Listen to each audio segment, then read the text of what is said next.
You may remember from my previous instalment that this car was attempting to go air-cooled by dumping all of its coolant all over my drive. I'm also going to be undertaking a lot of preventative maintenance work on the 996. We're going to be looking at being proactive versus reactive when it comes to the maintenance schedule of Porsche 996s. To access the coolant expansion tank, we essentially have to drop the engine a little bit. And that's where things escalated. It's got a bit of bad news for you, mate. Unfortunately, we got in the workshop this morning and there was a puddle of brake fluid under the car.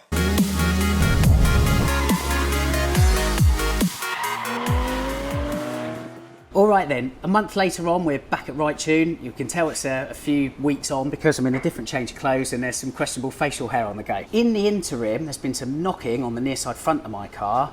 Further investigation has revealed that the Mylar front arm I had fitted a year ago, about 10,000 miles I've done since the bushings failed already. Now, credit where credit's due, I called Mylar customer service. They have that 2-year unlimited mile warranty with all of their parts, all their chassis parts, and called them out on it, and this turned up the very next day, complimentary postage as well. So first class customer service from Mylar.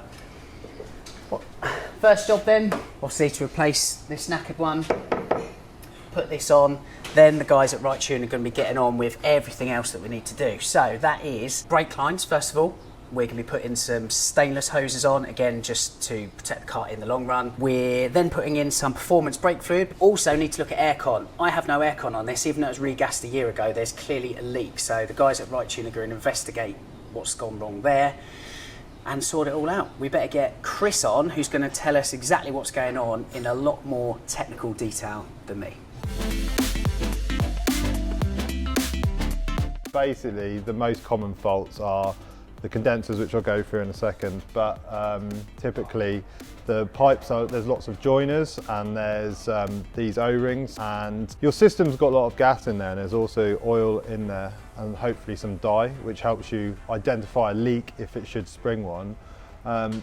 If it does run out of gas, then these no longer lubricated and these tend to shrivel up and it'll leak, and then that creates another leak. But what we tend to have is here is either the O-ring itself fails, or we've unfortunately got aluminium here and then a steel bolt going through it, and basically you just get a lot of corrosion in here, and then that can cause the leak.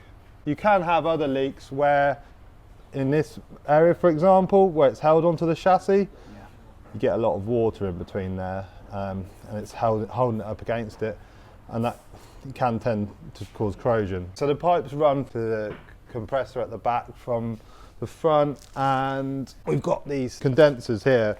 Typically these are the most common failure of your AC system on these vehicles. They're in a very vulnerable area at the front of the car. They're right in front of the radiator, and unfortunately basically what tends to happen, obviously if you're unlucky, a stone can go in there and put a hole in it, but what usually happens is the front of the car acts like a hoover and picks up leaves and anything from the road. You know, we find all things in there. We always hoover them out when we service the car as part of it, as part of the service here, but basically the leaves all break down. They usually get stuck in between the radiator and the condenser and they rot, and then that also then causes corrosion, which usually destroy the condenser first, but you know, also your radiator, so it can be a costly repair. So something you can do at home is, when you're cleaning or washing the car, to get in there and carefully hoover them out. Obviously don't get in there with a sharp implement and start really attacking it, because you'll hole it yourself. It depends on how it all comes apart. Sometimes it's relatively straightforward, sometimes it can be difficult, especially where the hard lines go into the caliper. You've got steel fitting into an aluminium caliper, again that they can react with each other. It's not as simple as undo it, put a new one in. Often we struggle with it. Yeah. Most of the time we're successful, but you've got to be prepared for potential problems. Yeah. There's one that comes from, there's a joiner that's hidden underneath this undertray, and it goes up over the top of the back of the gearbox and engine, and really to get to it you've got to take the engine and gearbox out. Sometimes you can do it without removing the engine and box. If we can see that the section of pipe that goes over the top there is okay, we can cut and join it, and that will be obviously a lot less labour for the customer, because once you start taking the engine and gearbox out, then it brings you into a whole another, like, you know, potential whilst you're in there jobs like clutch, flywheel, oil air separators, rear main seals, you know, things like this. Okay then, just a quick reminder that majority of the parts that have been fitted to Little Irish in this video all come from Heritage Parts Centre, and the folks at Heritage Parts Centre have been kind enough to give you a 10% discount. All you need to do at the checkout is enter the code SIBLEY, that's SIBLEY, and you can get 10% off all your parts. And with that, it was time to leave the boys to it, starting with removing that failed front arm and fitting its replacement. Then it was onto the brake lines, removing the crusted old lines in favour of new stainless steel braided lines from Goodrich. Meanwhile, my crusty anti-roll bars were removed and rebushed, but not before being shot blasted and powder coated, along with some other items including the 996's front braces and gearbox mount, just to freshen things up. And Chris also kindly gave the Undertrays a bit of a birthday while he was at it. So, my old but new shiny bits were fitted back to the 911's underside. Then the AC had its O-rings replaced before the system was regassed. All was going swimmingly, but then...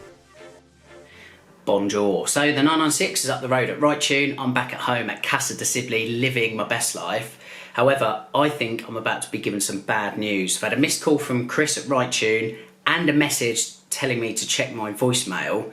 It sounds ominous, so I thought I'd get the camera rolling and you can hear the voicemail for the first time with me and we can find out what on earth has likely gone wrong. Here we go. Hi Lee, it's Chris from Wrightune. Just got a bit of bad news for you, mate. Unfortunately, we got in the workshop this morning and there was a puddle of brake fluid under the car. And long story short, unfortunately, it's going to need a new rear right brake caliper. Fate had well and truly peed on my fireworks, because in freeing off the 996's bleed nipples, one of my calipers was de-threaded.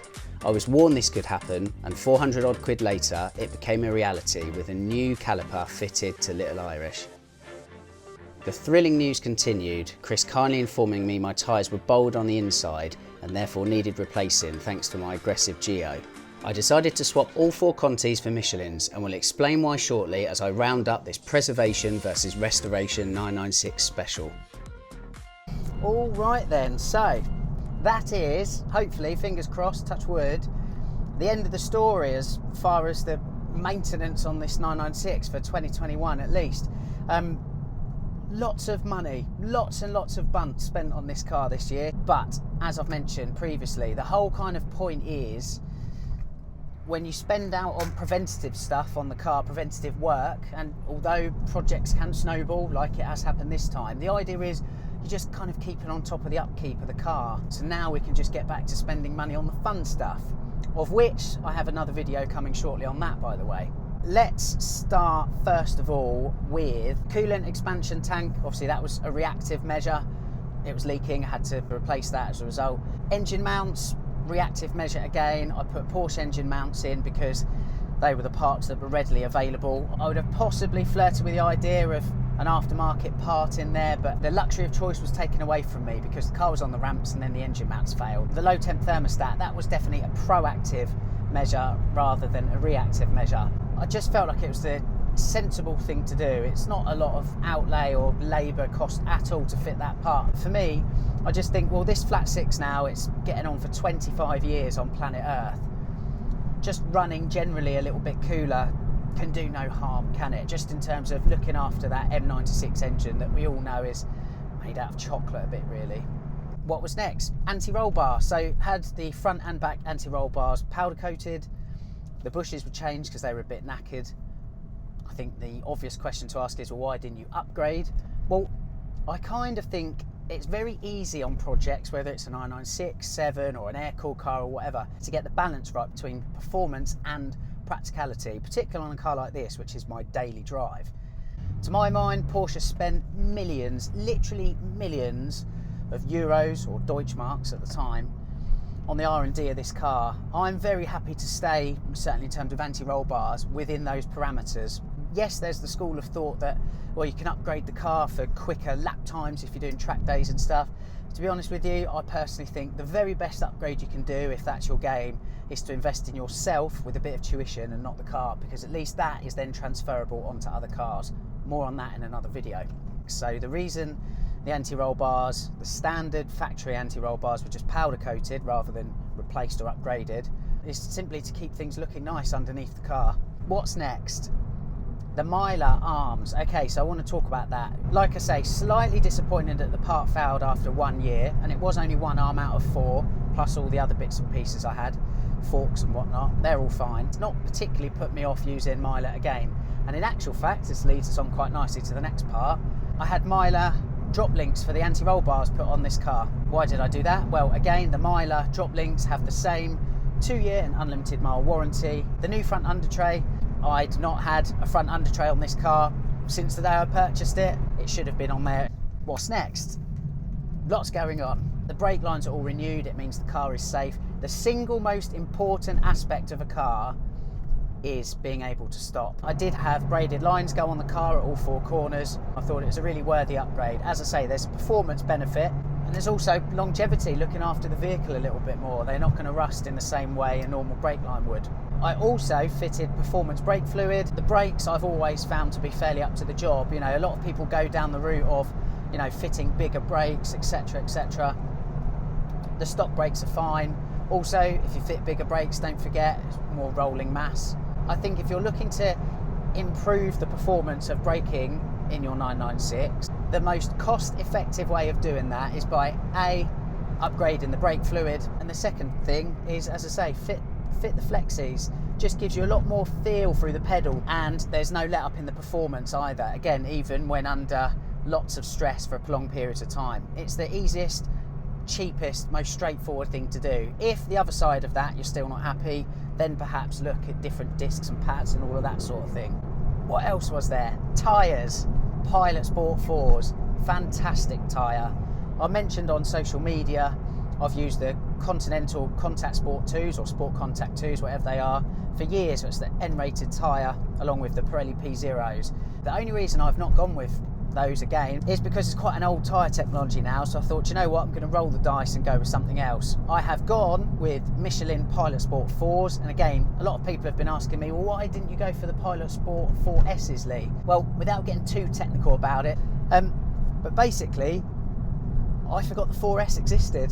But the 4s are good, not N-rated, but like the 4S, lots of 911 owners, 996 and 997 owners seem to be fitting the tyres to their car at the moment. So much grip in all conditions. There's a little bit more rolling noise, but to be honest, I'm quite happy to forego a little bit of rolling tyre noise just for the extra performance these tyres exert. I think that's about it.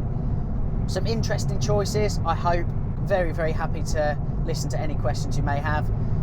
Some of the decisions I've made might not be considered the most conventional for 996 owners or the general kind of school of thought or route to go down, but that's fine, we're all different. In the meantime, it goes without saying, please like and subscribe to these videos. It means every time my video drops, you get to see it first. Lots to show you. Then we've got some drives and some very, very special cars as well coming up. Until then, I'll see you soon.